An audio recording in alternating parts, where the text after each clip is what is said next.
우리가 한번 갔던 장소나 모임에 또 가고 싶은 생각이 들 때가 있습니다. 그것은 사실 쉬운 일이 아닌데 그만큼 그 장소나 모임에 매력이 있다는 뜻이죠. 식당도 그렇습니다. 한번 갔던 식당에 또다시 간다는 것은 그만큼 그 식당이 맛이 있거나 뭔가 메리트가 있다는 얘기죠.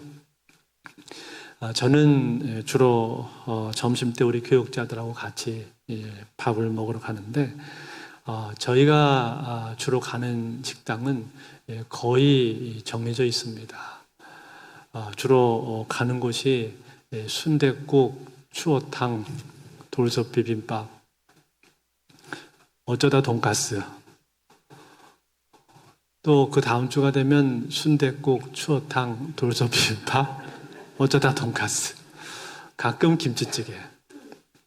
그렇게 주로 이런 패턴이 반복이 되는 것 같아요. 그러다가 가끔 새로운 시도를 할 때가 있습니다. 어떤 가게가 새로 오픈을 하게 되었다든지 혹은 몰랐던 가게를 새롭게 발견을 하게 되었다든지 그럴 때 한번 먹어보자 그러면서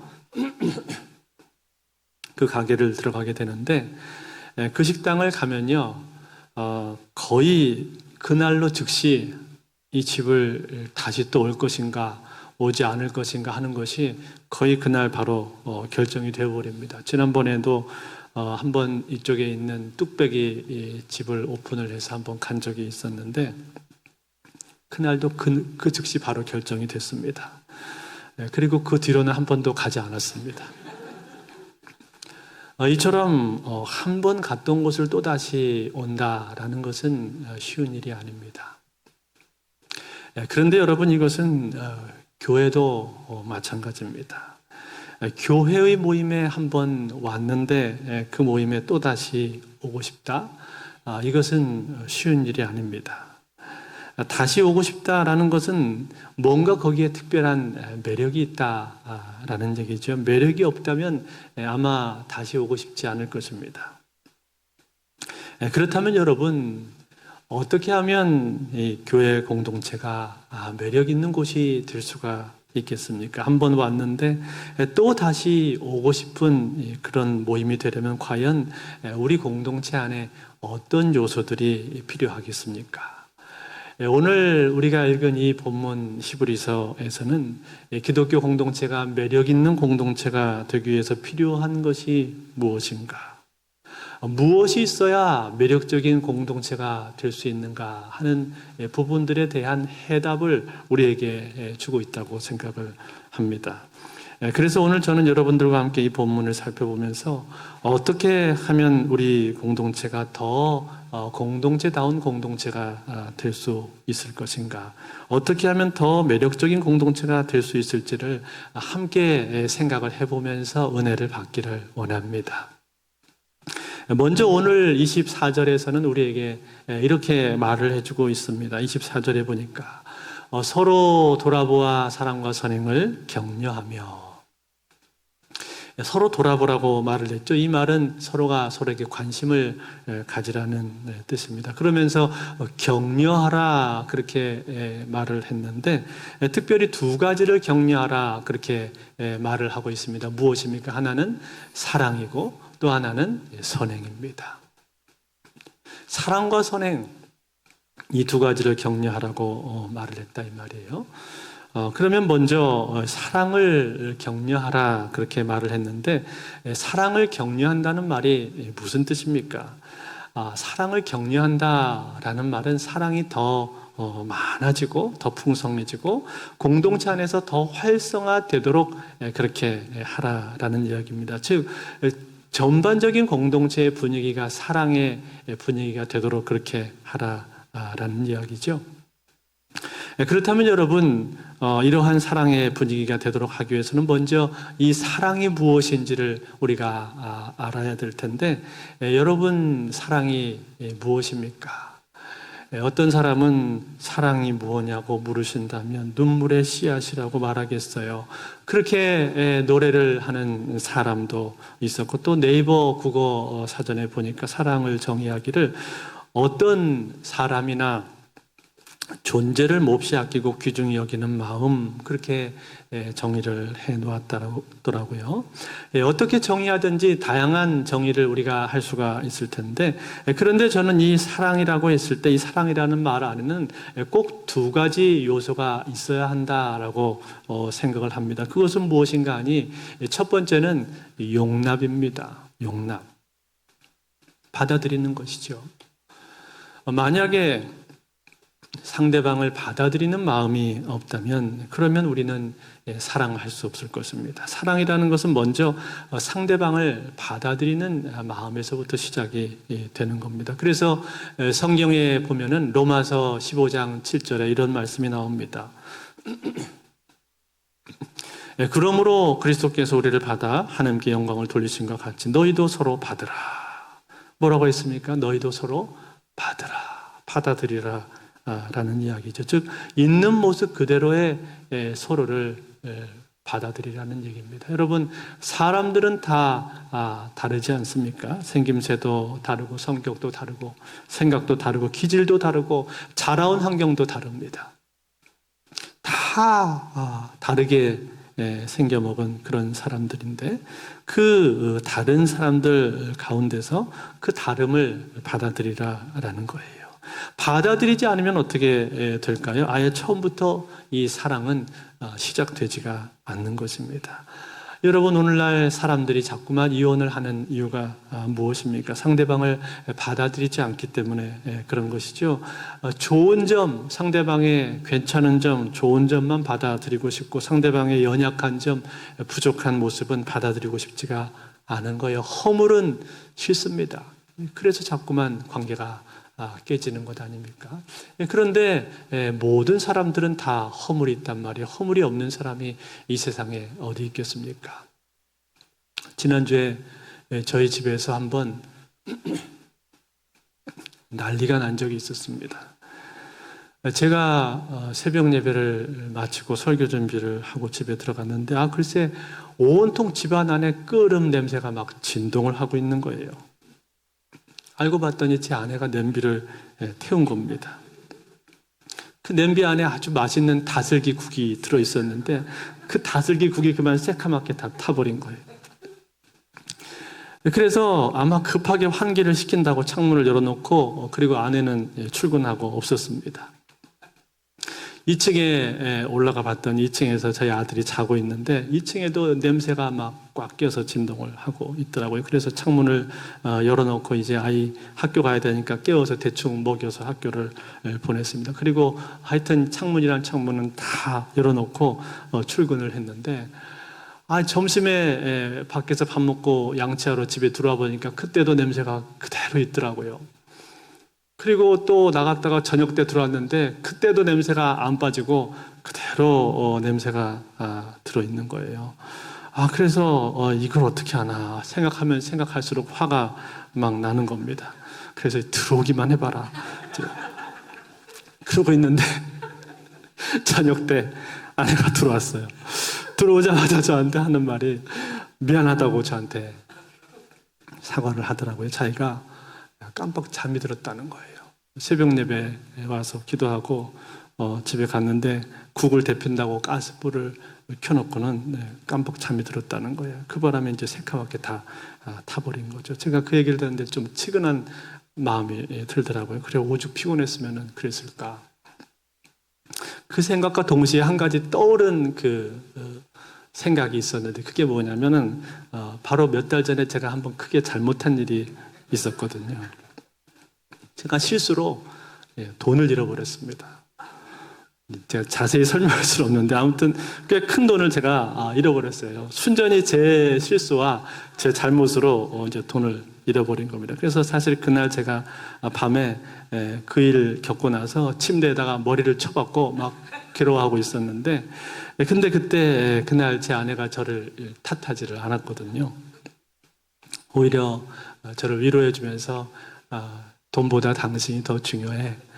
이렇게 저한테 말을 해준 게 딱 떠오르더라고요, 그 순간에. 그래서 제가 아내한테 그 순간에 저 스스로 이제 생각이 나기를, 그래, 나도 잘못을 했지, 나도 실수했었지. 근데 내가 용납을 받았잖아. 그런데 내가 이러고 있으면 되겠는가? 그래서 화가 풀리더라고요. 그래서 괜찮다고 말을 해주었습니다. 그날 저녁 때 저희 아들이 이제 들어왔는데, 학교 갔더니 친구들이 몸에서 이상한 냄새가 난다고, 탄내 같은 게 난다고 친구들이 막 그러더래요. 제 아내가 한다는 말이, 자기는 학교 갔더니 친구들이 선생님 담배 폈어요. 담배 냄새가 어디서 나는데. 그래서 배꼽을 잡고 셋이 앉아서 웃었습니다. 제가 오늘 이 얘기 한다고 그랬더니 자기 이 얘기 예화로쓰면 교회 안 나간다고 가출할 거라고 그러는데, 제가 간신히 허락을 받아서 오늘 얘기를 나누는 겁니다. 그런데 여러분, 제가 이 일을 겪으면서 한 가지 마음속에 깨달은 게 있어요. 제가 제 스스로를 돌아보게 된 겁니다. 나 역시 얼마나 허물이 많은 사람인가. 저는 스스로 실수 잘 안 한다고 보통 생각을 하는데, 사실은 그런 사람이 한번 실수를 하면 진짜 큰 실수를 하거든요. 또 교회에서는 어땠는가 하는 생각이 또 떠오르더라고요. 교회에서도 저 때문에 상처 받으신 분도 있었고, 또 제가 실수를 해서 어떤 경우에는 성도님들 서운하게 해드린 적도 또 있었습니다.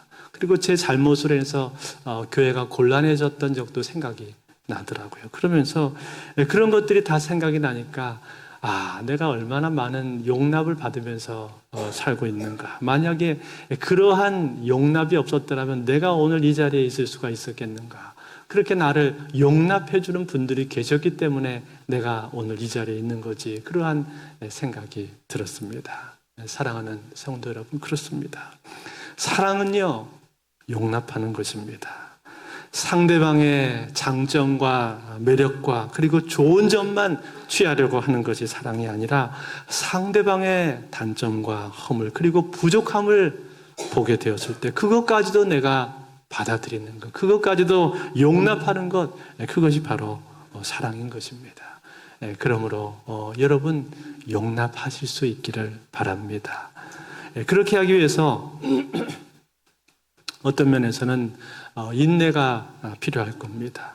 참는 마음이 꼭 있어야 되는 것이죠. 그래서 고린도전서 13장에서는 사랑은 오래 참고 그렇게 말해주지 않았습니까? 또 모든 것을 참으며 모든 것을 견디며 그렇게 말하지 않습니까? 오래 참는 것이 사랑이다라는 거. 이렇게 참는 마음이 있을 때라야 상대방을 용납할 수가 있는 것이죠. 이렇게 용납을 해주게 되면요, 그 상대방은 내가 용납받았다라는 생각이 들면은 이 사람에게 내가 받아들여졌구나라는 안도감이 들게 되고, 그 가운데서 사랑을 느끼게 되는 겁니다. 그러면 그 사람은 그 자리에 오래 머물 수가 있는 것이고, 또 내가 이 사람이 있는 그 자리에 다시 또 와야지 하는 생각이 들 수가 있는 것이죠.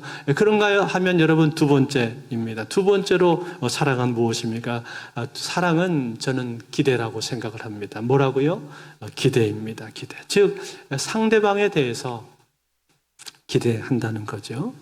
지난번에 고난주간 특별 집회 때 오셨던 우리 장경철 교수님,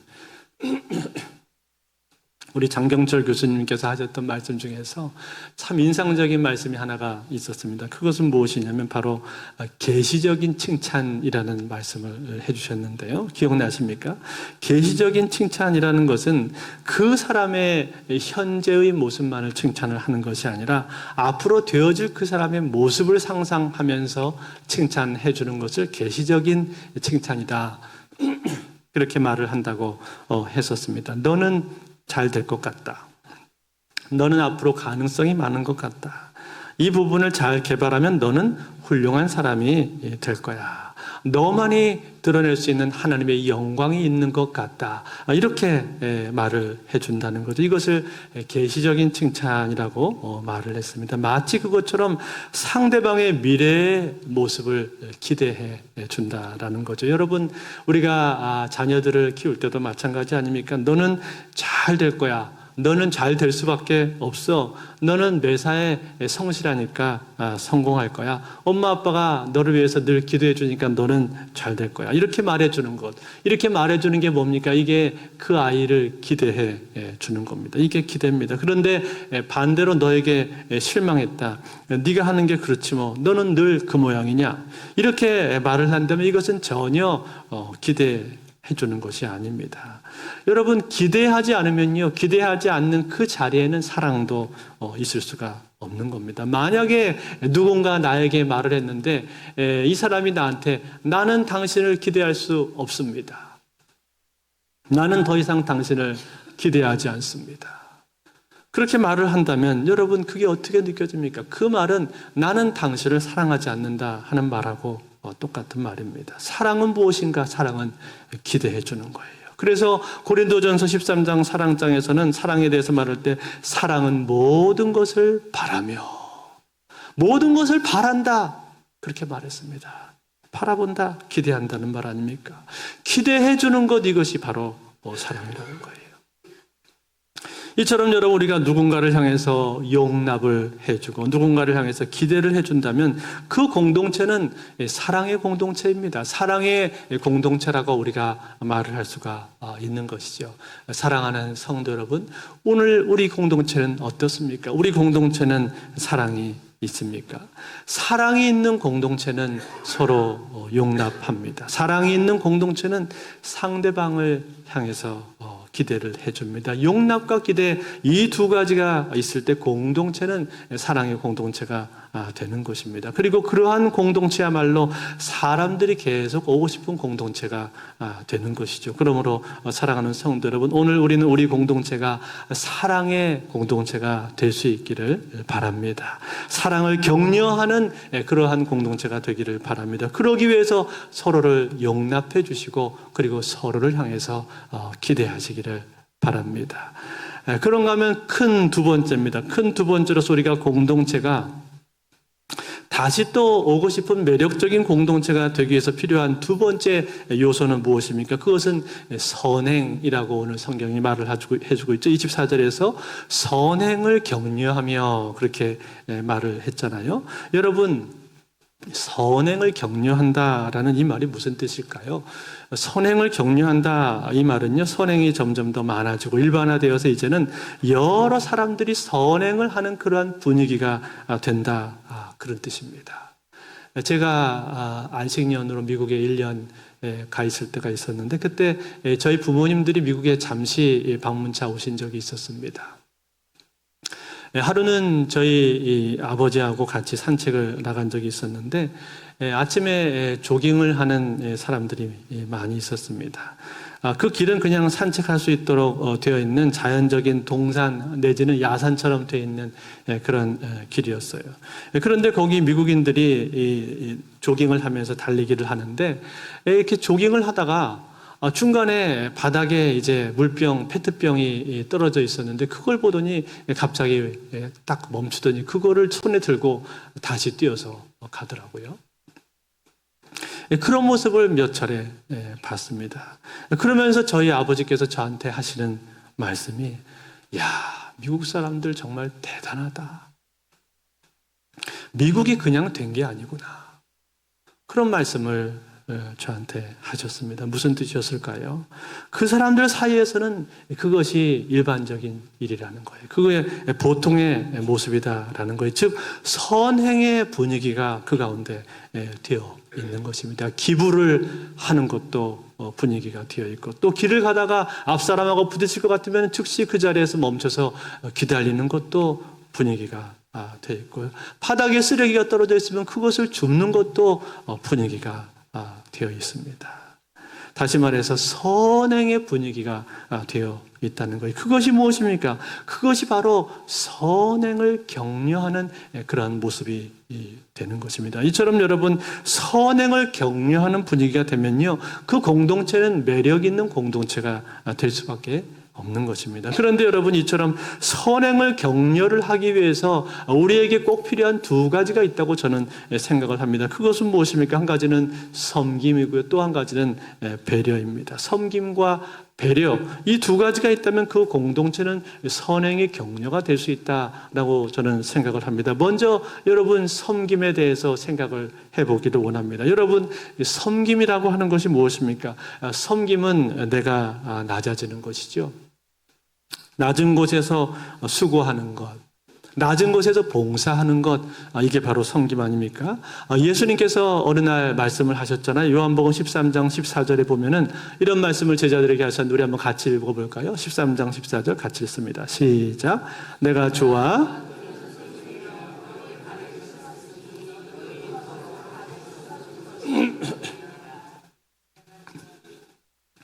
예수님께서 제자들에게 발을 씻어주시면서 이렇게 말씀하셨단 말이에요. 예수님은 낮아지실 필요가 없으신 분이셨는데 낮아지셨고, 또 종이 될 필요가 없으신 분이셨는데 종이 되셨습니다. 총처럼 섬겨주셨단 말이에요. 그러면서 너희도 서로 발을 씻어주는 것이 옳으니라. 무슨 말입니까? 서로 섬기라, 그런 얘기죠. 서로 낮아지라, 그런 뜻입니다. 더 낮은 곳에서 서로를 위해서 봉사라고 말씀을 하시는 거예요. 그럴 때 이 섬김으로 말미암아서 선행이 격려가 된다라는 이야기입니다. 사랑하는 성도 여러분, 저는 이 섬김에 대해서 생각할 때 이 섬김이라는 단어를 볼 때마다 항상 떠오르는 분들이 있습니다. 누굽니까? 바로 우리 교회 식당에서 수고하시는 분들입니다. 주방에서 허들의 옷을 입고 또 밥을 짓고 반찬을 만들고 설거지하는 그 일이 얼마나 고된 일입니까? 얼마나 힘든 일입니까? 그런데 그 일을 마다하지 않으신단 말이에요. 아니, 오히려 더 기쁨으로 감당하시고 웃으면서 그 일을 매주마다 하신단 말이에요. 그게 얼마나 귀한 섬김입니까? 때문에 여러분, 우리가 지금 매주마다 목장이 돌아가면서 식당에서 설거지 봉사를 하고 있는데, 이것은 우리에게 참 중요한 영적인 훈련이 됩니다. 왜 그렇습니까? 우리가 목장 모임에서 말씀 나누는 것도 중요한 훈련이 됩니다만, 그건 못지않게 이것은 중요한 훈련이 되는 거예요. 왜냐하면 우리가 말만 하면 안 되지 않습니까? 삶이 거기 따라와야 되는 것 아닙니까? 설거지라는 것은 뭡니까? 설거지라는 것은 삶이란 말이에요. 우리가 삶으로 그것을 경험하고 실천을 하는 거란 말이에요. 그러니까 여러분, 이것은 우리의 신앙에 있어서는 대단히 중요한 훈련이 되는 것입니다. 이 섬김이 이루어지고, 그리고 이 섬김이 훈련될 때, 그리고 그 섬김이 내 몸에 배게 될 때, 우리는 신앙적으로 성숙하게 된단 말이에요. 신앙적으로 성숙한 사람들이 있는 자리, 그 공동체가 매력적인 공동체가 될 수가 있는 겁니다. 그런가 하면 여러분, 선행의 두 번째 모습은 무엇입니까? 두 번째 모습은 배려입니다. 배려. 다른 사람들을 생각해주는 마음인 것이죠. 오늘날 한 율법사가 예수님께 찾아와서 물었습니다. 선생님, 가장 큰 계명이 무엇입니까? 예수님께서 뭐라고 대답을 하셨죠? 마태복음 22장 36절에서 40절에 보면은 예수님이 이렇게 대답하십니다. 우리 같이 한번 읽어볼까요? 같이 한번 읽겠습니다. 시작. 선생님, 율법 중에서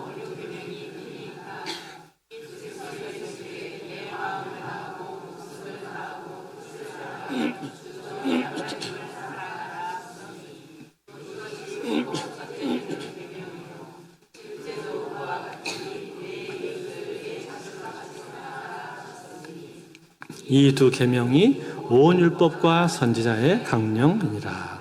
아멘. 뭐라고 해서 첫 번째는 하나님을 사랑하는 것이고 두 번째는 이웃을 사랑하는 거다, 그렇게 말씀을 했죠. 그런데 39절에 보시면은 둘째도 그와 같으니 그렇게 말했단 말이에요. 무슨 뜻이에요? 첫 번째하고 두 번째 계명이 서로 같은 계명이다, 그런 뜻입니다. 즉 하나님을 사랑하는 것과 이웃 사랑은 서로 연결되어 있다는 거예요. 하나님을 사랑하는 사람은 이웃을 사랑하게 되어 있고, 이웃을 향해서 내 몸처럼 사랑하는 사람은 그것을 통해서 하나님 사랑이 실천이 된다라고 말을 하고 있는 거예요. 즉, 이 두 계명은 별개가 아니라 하나라고 말을 하고 있는 거하고 똑같은 얘기죠. 그러니까 여러분, 가장 큰 계명은 무엇인가? 가장 큰 계명은 내 이웃을 내 몸처럼 사랑하는 것이 가장 큰 계명이라고 말을 해도 전혀 틀린 말이 아닌 거예요. 여러분, 그 이웃을 사랑하는 마음, 그 마음이 무엇입니까? 그게 바로 배려 아닙니까? 배려. 여러분, 우리가 교회에서 주차장을 이제 송신초를 빌렸으니까 거기에 주차해 달라는 광고를 제가 몇 차례 드렸었는데 지금은 점점 나아지고 있습니다. 더 많은 분들이 거기다가 주차를 하고 오고 계세요. 그런데 우리가 이 송신초 주차장을 얻기 전에, 이 주차장을 빌리기 전에요, 가끔 한 번씩 우리 성도님들께 문자를 보내드린 적이 있었습니다. 그래서 우리 중직자들에게 문자를 보내서 장로님, 권사님, 안수 집사님은 새가족이나 노약자를 위해서 교회 바깥에 이면 도로에다가 주차를 해주시면 감사하겠습니다. 이렇게 문자를 보내드렸단 말이에요. 거기에 문자를 받고 잘 따라주신 분들도 있고 또 잘 따르지 않으신 분들도 계셨습니다. 그런데 제가 그 와중에 참 감동을 받았던 일이 있었습니다. 무슨 일이었는가 하니 우리 시무 장로님들이요, 여러분 차를 어디다가 대는지 아십니까? 여기 교회 정문 바깥에 이면 도로가 있는데 거기다가 대지를 않으시더라고요. 또 교회 바깥에 보면은 우리 교회가 소유하고 있는 작은 주차장이 하나 더 있지 않습니까? 거기다가도 절대 대지 않습니다. 어디다가 대는가 봤더니 한참 멀리다가 대고 걸어오시는 거예요. 그래서 왜 이렇게 멀리다 대고 걸어오시냐 그랬더니 장로님이 하시는 말씀이 자기가 가까이 되면 성도들이 여기를 못 대니까 멀리 대야 여기를 다른 성도들한테 양보하기 위해서 멀리 대고 걸어오신다고 말씀을 하시더라고요. 제가 그 말씀을 듣는데 참 얼마나 마음속에 감사하고 감동이 되었는지 모릅니다. 좀 더 가까운 데 될 수 있지만, 그렇지만 다른 분들을 배려하기 위해서, 다른 분들이 가까운 자리 대기 하기 위해서 더 멀리 대놓고 걸어오시는 그 모습을 볼 때 제 마음속은 참 감동이 됩니다. 그것이 뭡니까? 그게 저는 배려라고 생각을 합니다. 문자를 보내서 교회 바깥에다가 대달라고 했을 때 그것보다도 더 멀리 대고 다른 분들이 편한 자리, 좋은 자리 돼야지, 그리고 나서 걸어오시는 그 마음, 그게 바로 배려라는 거예요. 그러한 배려가 있을 때, 그러한 배려가 있으면 그러한 배려는 옆에 있는 사람에게 전염이 되게 되어 있는 것이고, 그리고 그것이 전염이 되어서 배려를 하는 사람들이 점점 더 많아지면 뭐가 됩니까? 그럼 배려의 문화가 되는 것입니다. 배려의 문화가 자리 잡으면 배려의 공동체가 되는 것이고, 그 배려의 공동체가 되면 그것이 바로 오늘 이 나와 있는 이 말씀처럼 선행의 격려가 이루어지는 공동체가 되는 거예요. 그로 말미암아서 공동체는 더욱더 오고 싶은 공동체, 매력적인 공동체가 된다라는 겁니다. 그렇다고 해서 여러분 여기 가까이다 차를 대는 분들은 다 배려심이 없는 분이다, 그런 얘기를 하는 것은 아닙니다. 그분들은 또 나름대로 또 사정이 다 있을 거예요. 어떤 분들은 무거운 거 들고 오시는 분들도 있더라고요. 그러니 너무 또 가까이 된다고 이상한 눈으로 쳐다보지는 마십시오. 여러분, 그렇지만 여러분, 분명한 것은 무엇인가? 분명한 것은 배려가 있는 공동체는 매력적이다라는 거예요. 이것을 위해서 오늘 히브리서 저자는 우리에게 권면하고 있는 겁니다. 서로 돌아보아 사랑과 선행을 격려하며, 사랑과 선행을 격려해라. 그것이 공동체를 매력적으로 만든다라고 우리에게 말해주고 있는 거예요. 사랑하는 성도 여러분, 그렇습니다. 사랑이 있고 선행이 있는 공동체는 매력적인 공동체입니다. 그러므로 사랑하는 성도 여러분, 오늘 우리가 속해 있는 우리 교회가, 우리 공동체가 좋은 공동체, 매력적인 공동체가 되기를 원하십니까? 그렇다면 여러분, 사랑을 격려하십시오. 그리고 선행을 격려하시기를 바랍니다. 사랑을 격려하시기 위해서 첫 번째로 먼저 서로를 용납하시기를 바랍니다. 부족함과 연약함과 허물을 보게 되었을 때 그것을 비판하고 지적하고 손가락질하기 전에 그것을 감싸 주십시오. 용납해 주십시오. 그리고 그 사람을 향해서 기대하실 수 있기를 바랍니다. 여러분도 누군가가 여러분을 향해서 기대해 주지 않았습니까? 그 기대가 있었기 때문에 오늘 내가 여기 있는 거 아니에요? 저 역시 누군가가 저를 향해서 기대해 주었거든요. 저를 향해서 기대해 주는 분이 있었습니다. 그 기대를 먹고 오늘 내가 여기까지 온 것입니다. 그러므로 여러분, 우리도 내 앞에 있는 사람을 향해서 기대해 줄 수 있기를 바랍니다. 그리고 여러분, 선행을 격려하시되 그렇게 하기 위해서 먼저 서로를 섬기고 배려를 하십시오. 낮은 곳에서의 섬김을 여러분 마다하지 마십시오. 그것이야말로 진짜 삶이고 그것이야말로 진짜 신앙인 것입니다. 그것을 행할 때 우리는 비로소 성숙해지게 되는 거예요. 그리고 상대방을 배려하시되 내가 할 수 있는 한 최선의 배려를 하십시오. 그 배려가 훈련되어서 내 몸에 익도록 해보십시오. 배려가 몸에 익은 사람은 아름다운 사람입니다. 아름다운 사람들이 모여있는 공동체는 매력적인 공동체인 것입니다. 그러므로 사랑하는 성도 여러분, 오늘 우리는 우리 공동체가 좋은 공동체가 되게 하기 위해서 서로 사랑과 선행을 격려하시기를 원합니다. 사랑과 선행을 격려해서 우리 공동체가 좋은 공동체가 될 수 있기를, 그래서 사람들이 오고 또 오고 싶은 그러한 공동체로 세워져 가는 우리 교회가 되기를, 그러한 우리 모두가 다 되실 수 있기를 주의 이름으로 축원드립니다.